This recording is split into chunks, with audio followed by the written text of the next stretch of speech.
அப்பயே படிச்சு சொன்னோம்.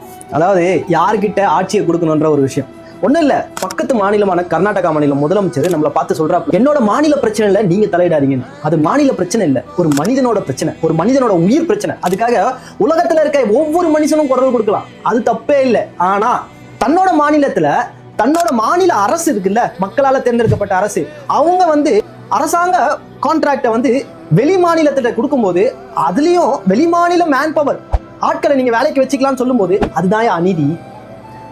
மக்கள் கொஞ்சம் தெளிவானா நல்லா இருக்கும். இன்னமும் நீங்க முட்டு கொடுக்கறதா இருந்தா ஒரு விஷயம் நல்லா ஞாபகம் வச்சுங்க, ஒவ்வொருத்தனும் கஷ்டப்பட ஆரம்பிக்கிறோம். அறியாமையிலேயே நீங்க எல்லாத்தையும் பிழை செய்யறப்ப சிந்திக்கிற மக்களும் கஷ்டப்படுற நிலைமைக்கு தள்ளப்படுறோம். கொஞ்சம் புரிஞ்சுங்க. இந்த ஆளும் அரசாங்கத்திட்ட பார்த்து கேள்வி கேளுங்க. அதாவது போராட்டம் இன்னைக்கு நடந்திருக்கு. அதாவது எம்டிசி மேன் பவர் எல்லாம் சேர்ந்து வெளி மாநில கான்ட்ராக்டரை உள்ள அலோவ் பண்ணாதீங்க அப்படின்னு சொல்லிட்டு ஒரு போராட்டம். உடனே முட்டு கொடுக்காதீங்க, இந்த கான்ட்ராக்ட்லாம் முன்னாடியே கொடுத்தாச்சு அப்படின்ட்டு. முன்னாடியே கொடுத்தாலும் இந்த கான்ட்ராக்ட் அப்ரூவல் ஆன டைம் பாத்தீங்கன்னா ஜூன் எண்டுல தான். அதாவது 7/8/2026 தான் இதை சப்மிஷன் பண்ணிருக்காங்க. இதுக்கு மேல என்ன வேணும்?